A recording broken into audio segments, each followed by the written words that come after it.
प्यारे बच्चों, आप सभी का हमारे चैनल पे बहुत बहुत स्वागत है। जितने विद्यार्थी 22 फरवरी को हिंदी का पेपर देने वाले हैं उनके लिए हिंदी का एक वायरल पेपर लेकर के आ चुका हूं। और बच्चों, इस वीडियो के माध्यम से मैं आप सभी को इस पूरे वायरल पेपर का फुल सोल्यूशन प्रोवाइड करने वाला हूं। और बच्चों, अब की बार 2024 बोर्ड परीक्षा में बिल्कुल इसी प्रकार का पेपर पूछा जाएगा।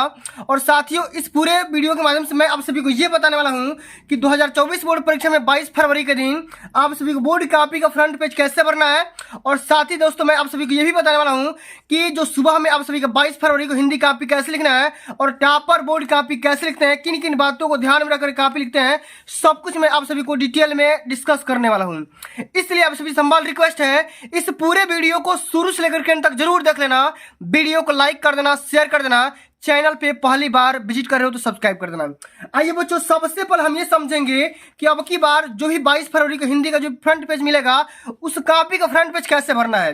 तो बच्चों, आप सभी को अपने स्कूल से एडमिट कार्ड मिल गया होगा।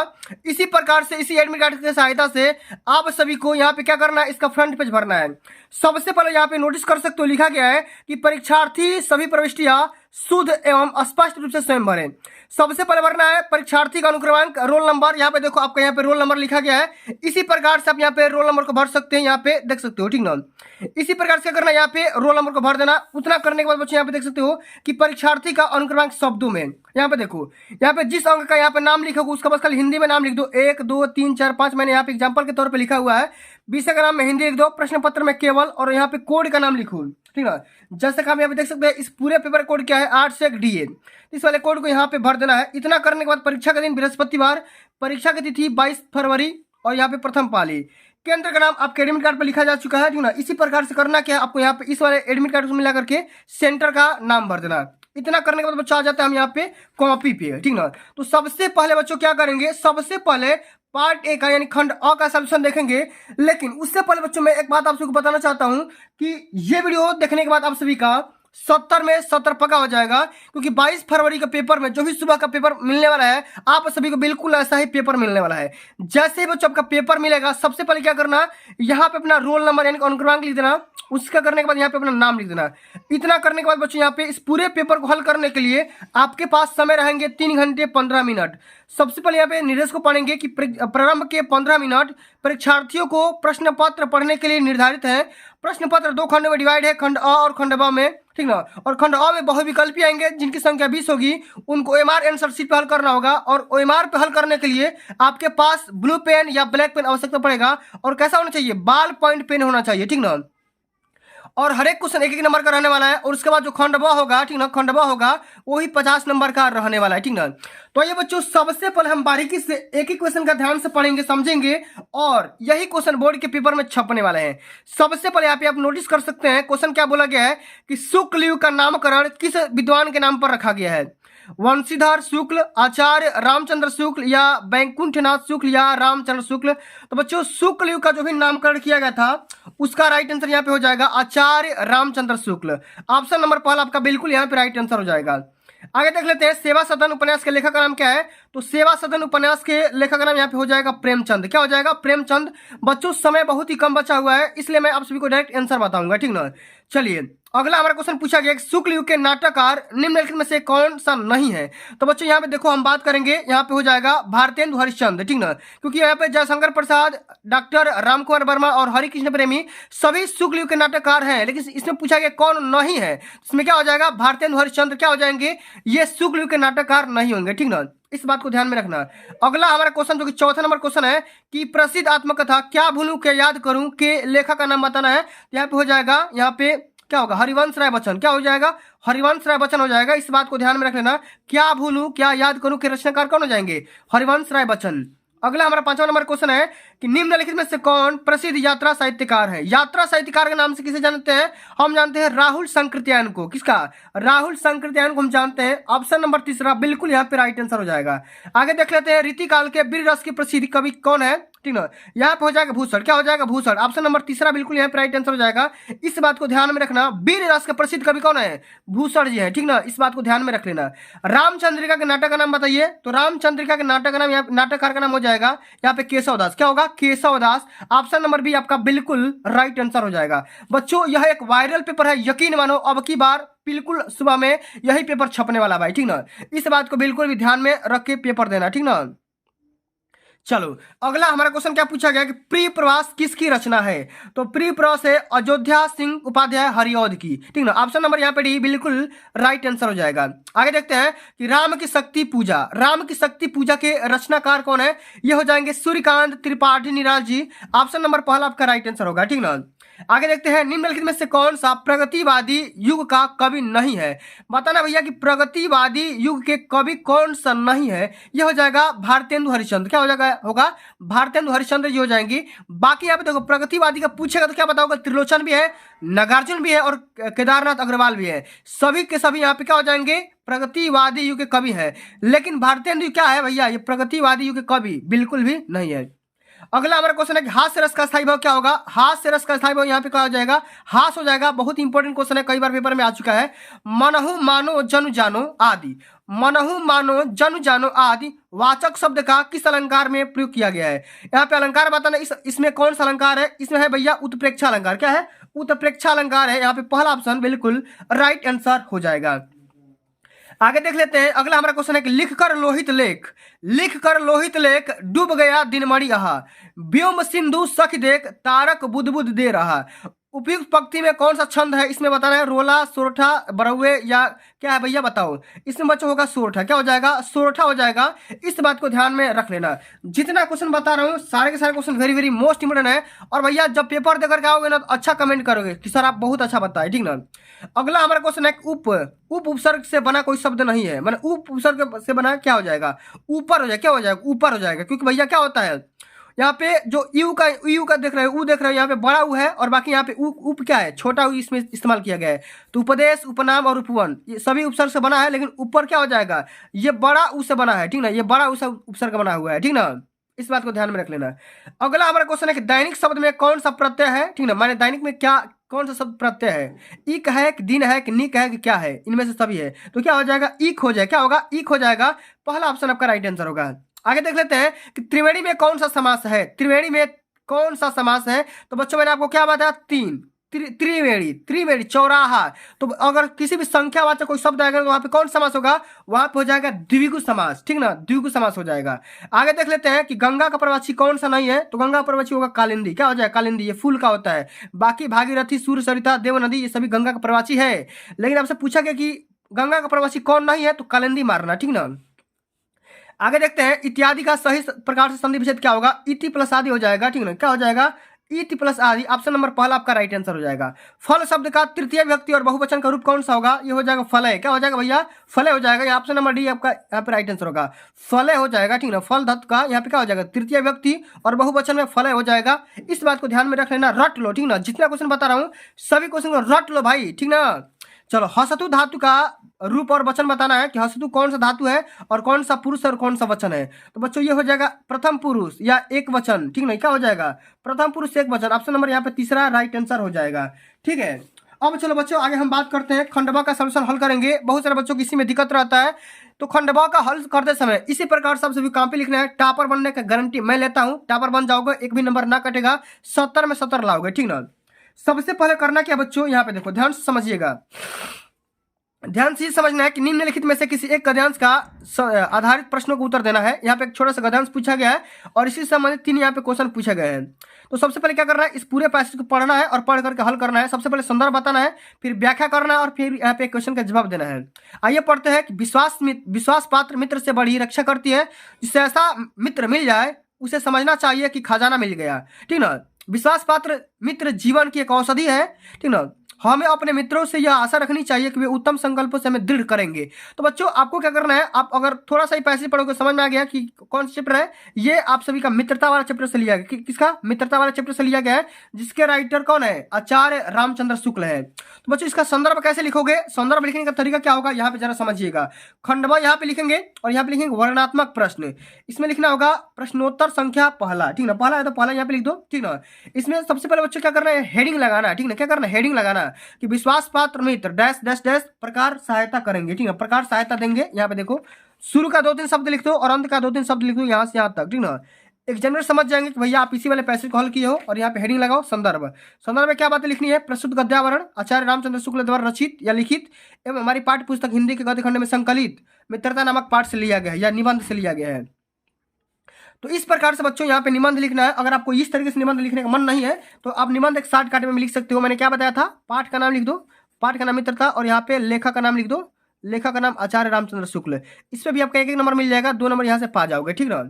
इस प्रकार से चलो आगे दोस्तों हम बात करेंगे। अगला जो हमारा क्वेश्चन है, ठीक ना, अगला हमारा क्वेश्चन क्या है कि रेखांकित अंश का व्याख्या करना है। अच्छा यहाँ कहाँ से कहाँ तक रेखांकित है कि विश्वास पात्र मित्र से बड़ी रक्षा रहती है, जिससे ऐसा मित्र मिल जाए कि उसे समझना चाहिए कि खजाना ही मिल गया। तो यहाँ से लेकर के औषधि है, यहाँ से यहाँ तक का बस खाली अर्थ लिखना है। बहुत शॉर्ट में समझाऊंगा, पूरा समझ में आ जाएगा, ठीक ना। करना क्या, यहाँ पे देखो हिंदी अनुवाद कैसे करेंगे। आचार्य रामचंद्र शुक्ल का कहना है कि यदि हमारा मित्र विश्वास पात्र है तो उससे हमें अनेक कठिनाइयों में सहायता मिलती है, अर्थात वह हमें प्रत्येक विपरीत परिस्थितियों में रक्षा करता है।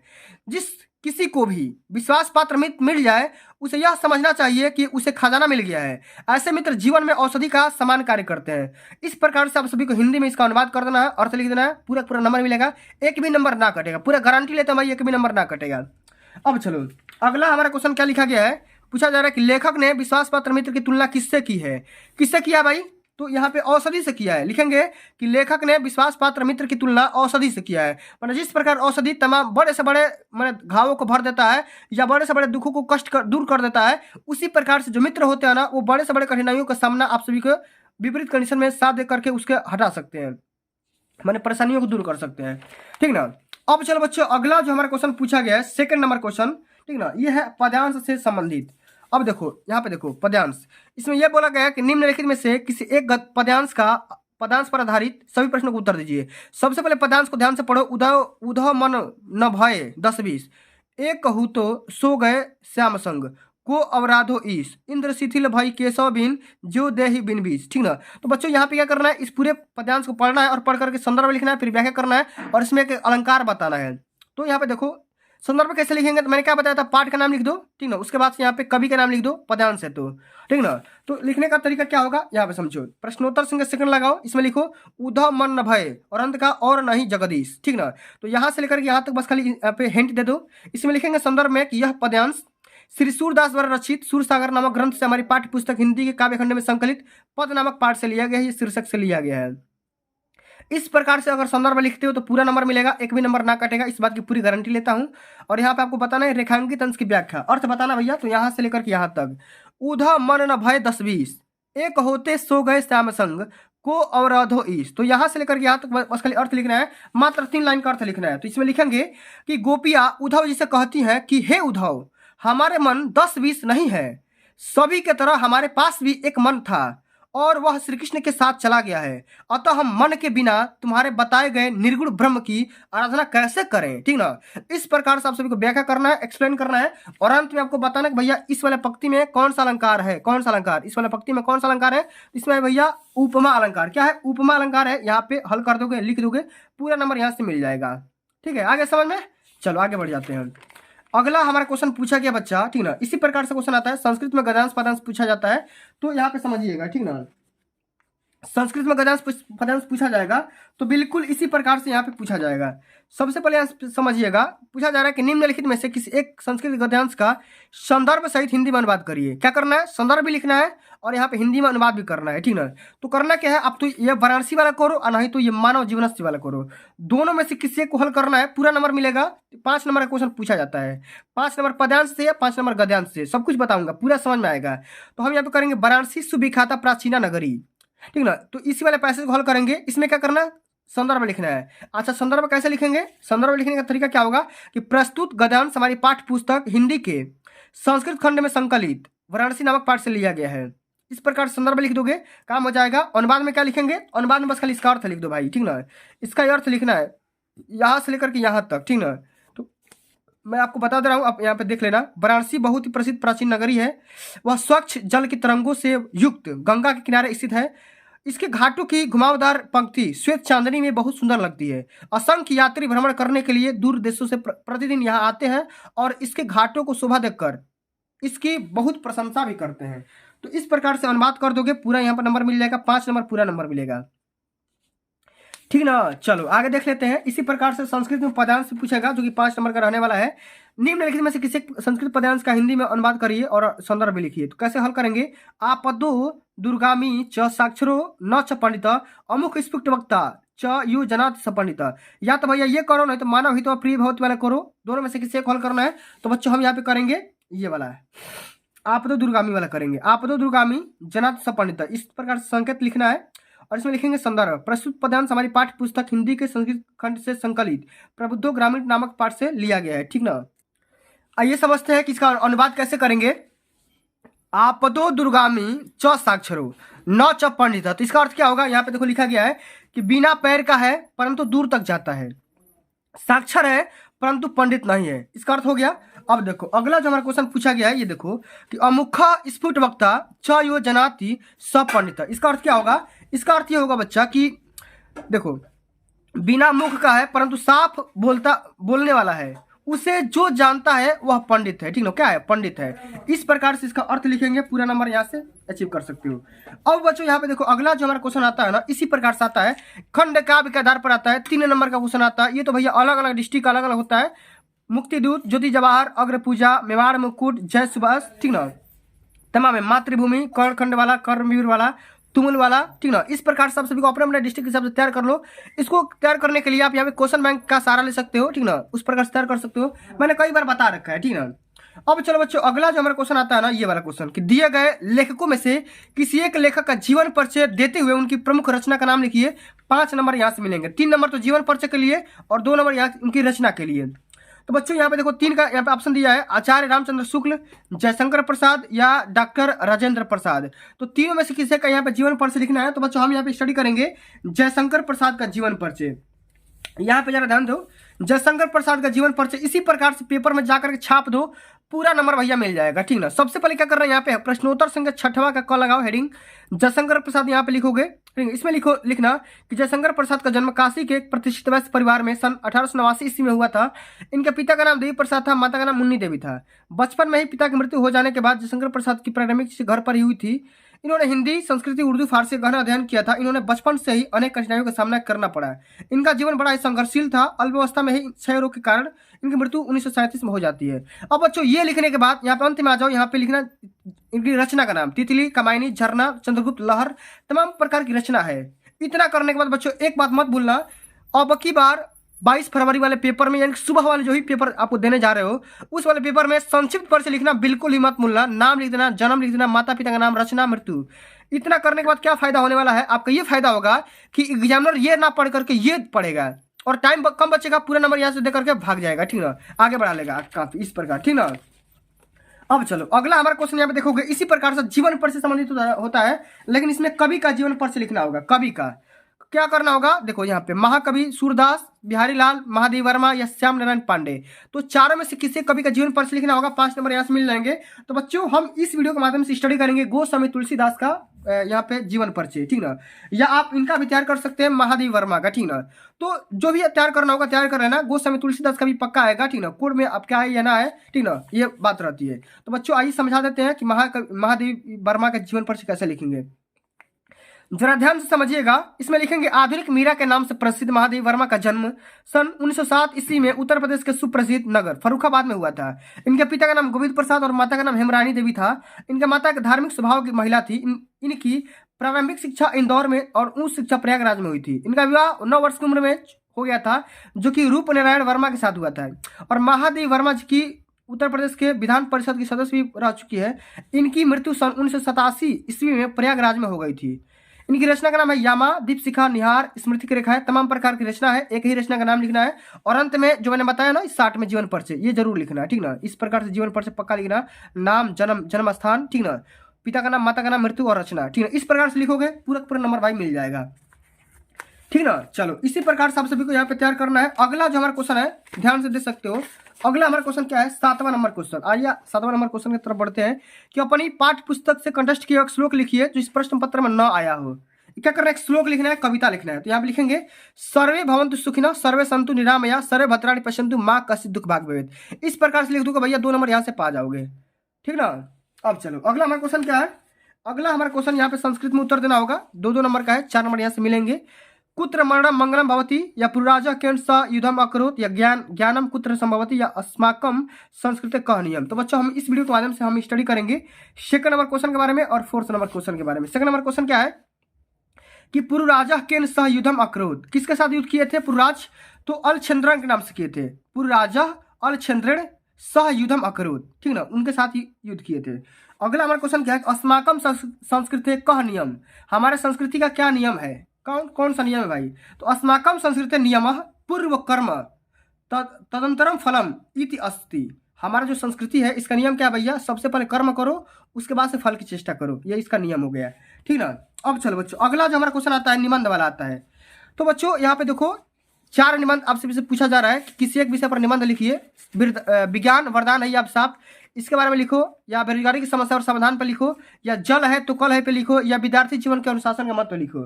तो बच्चों हम यहाँ पे लिखेंगे विद्यार्थी जीवन का अनुशासन का महत्व। इसको हम बोलते हैं छात्र और अनुशासन ही बोल सकते हैं, ठीक ना। कभी कभी ये छात्र और अनुशासन के नाम से भी देता है, तो इस बारे में लिख सकते हो, कोई गलती नहीं होगा। ये भी निबंध लिखोगे ना तो गलती नहीं होगा, हेडिंग बस लगा लेना, चेंज कर लेना, विद्यार्थी जीवन में अनुशासन का महत्व कर लेना, ठीक ना। इस प्रकार से हेडिंग कर लेना, पूरा पूरा यहाँ 7 नंबर मिल जाएगा। 4 नंबर से आप सभी से यहाँ पे लेटर राइटिंग आता है, उसको भी कोई दिक्कत नहीं है। तो बच्चों सबसे पहले देखो, कोई भी आप निबंध लिखोगे ना तो कोई भी निबंध लिखने से पहले उसका प्रस्तावना जरूर लिखना। प्रस्तावना में उसका इंट्रो क्या होता है, सबसे पहले उसका परिचय दो भैया कि छात्र और अनुशासन के बीच में क्या संबंध है, इसके बारे में लिखना है। तो विद्यार्थी देश के भविष्य है, फ्यूचर है भाई। देश के प्रत्येक प्रकार का विकास विद्यार्थियों पर ही डिपेंड करता है, निर्भर करता है। विद्यार्थी जाति समाज और देश का निर्माता होता है, डेवलपर होता है, ठीक ना। आगे समझेंगे कि विद्यार्थी अनुशासन जीवन का प्रमुख अंग है और विद्यार्थी जीवन का आधारशिला है। जीवन का क्या है, आधारशिला है। विद्यार्थी को अनुशासित होना चाहिए, इससे शिक्षा जगत ही नहीं अपितु सारा समाज प्रभावित होता है, इफेक्टेड होता है। इस प्रकार से बच्चों आप सभी को पूरा इंट्रो देना है, प्रस्तावना में एकदम मेन बातें लिखनी है, ठीक है। उसके बाद हम हेडिंग लगाएंगे विद्यार्थी और विद्या, माने दोनों में संबंध बताएंगे भाई विद्यार्थी क्या होता है और विद्या से इनका क्या संबंध है। इसमें लिखेंगे विद्यार्थी का अर्थ होता है विद्या का अर्थी, माने विद्या ग्रहण करने वाला है, अर्थात विद्या प्राप्ति कामना करने वाला। विद्यार्थी लौकिक या सांसारिक जीवन की सफलता का मूल आधार है जो गुरु कृपा से प्राप्त होता है। आगे समझ में ना, आगे लिखेंगे अनुशासन का महत्व, ठीक है। इसमें क्या लिखेंगे कि अनुशासन का अर्थ होता है कि बड़ों की आज्ञा मानना। अनुशासन का अर्थ यह है कि मर्यादा है जिनका पालन ही विद्या प्राप्त करना और उसका उपयोग करने के लिए अनिवार्य होता है। सभी विद्यार्थी को अनुशासित होना चाहिए तथा गुरु बड़ों की बातों को मानना चाहिए। इस प्रकार से हम अनुशासन का महत्व लिखेंगे और यहाँ पे आगे आएंगे अनुशासनहीनता के कारण। अच्छा बच्चों बताओ, अनुशासनहीनता बहुत सारे रीजन हो सकते हैं। अनुशासनहीनता के कारण क्या हो सकते हैं, वस्तुतः विद्यार्थियों में अनुशासनहीनता एक दिन में पैदा नहीं होता है, बहुत सारा टाइम लगता है इसको पैदा होने में। कौन कौन से कारण हो सकते हैं, हम यहाँ पे 3 कारण के बारे में स्टडी करेंगे। सबसे पहला हमारा कारण आता है पारिवारिक कारण। इसमें क्या होगा कि बालक की पहली पाठशाला उसका परिवार माना जाता है, उसका फैमिली माना जाता है। माता पिता के अच्छा आचरण से बालक के प्रभाव पड़ता है। अगर जिस प्रकार से मम्मी पापा का आचरण होगा उसी प्रकार से उसके बच्चे पर भी प्रभाव पड़ेगा। तो सबसे पहला भाई कारण क्या हो गया, पारिवारिक कारण। उसके बाद आता है सामाजिक कारण, बच्चा समाज में भी तो रहता है। विद्यार्थी जब समाज में भ्रष्टाचार, घुसखोरी, चोरी, भाई भतीजावाद आदि को देखता है तो वह विद्रोह कर उठता है और अध्ययन की उपेक्षा करने लगता है, माने अध्ययन की क्या करने लगता है, हिनाई करने लगता है। और अगला हमारा कारण है राजनीतिक कारण। इसमें क्या लिखेंगे, छात्र अनुशासन निंदा का एक बड़ा कारण है दूषित राजनीति है। आज राजनीतिक जीवन के डर से हर क्षेत्र को यहाँ पे हर क्षेत्र में हो गया, जो भी हमारा राजनीति है ना, हर क्षेत्र में, चाहे शिक्षा हो, समाज हो, या आप सभी का एजुकेशन हो, मतलब हर फील्ड में भाई, हर फील्ड में ये राजनीति हो गया है। अंत में बच्चों आप सभी को लिखना है निवारण के उपाय, या इसी को हम बोलते हैं उपसंहार। इसको क्या बोलते हैं, निवारण के उपाय लिखो या उपसंहार वाले टॉपिक को लिखना है अंत में कि छात्र अनुशासनहीनता उपयुक्त कारणों को दूर करके ही हम समस्या का समाधान कर सकते हैं। सर्वप्रथम वर्तमान शिक्षा व्यवस्था को ही सही किया जाए ताकि विद्यार्थी जीवन में सुधार हो सके। तो बच्चों आज के लिए बस इतना ही। अगर आप इस ढंग से कॉपी को रिप्रेजेंट करते हो किसी भी एग्जामिनर के सामने तो भैया आपका एक भी नंबर ना कटेगा और पूरा का पूरा नंबर मिलेगा। इसी प्रकार से टॉपर भी कॉपी लेकर के आते हैं। आशा करता हूँ ये वीडियो आप सभी को अच्छी लगी होगी, हेल्पफुल लगी होगी। अगर ये वीडियो आप सभी को अच्छी लगी होगी, हेल्पफुल लगी होगी तो वीडियो को एक प्यारा सा लाइक कर देना, अपने दोस्तों में शेयर कर देना। चैनल पर अभी भी नए हो तो अभी बहुत सारा टाइम बचा हुआ है, चैनल को सब्सक्राइब कर लो। जल्द ही मिलते हैं अगली वीडियो में, तब तक के लिए जय हिंद, जय भारत, वंदे मातरम।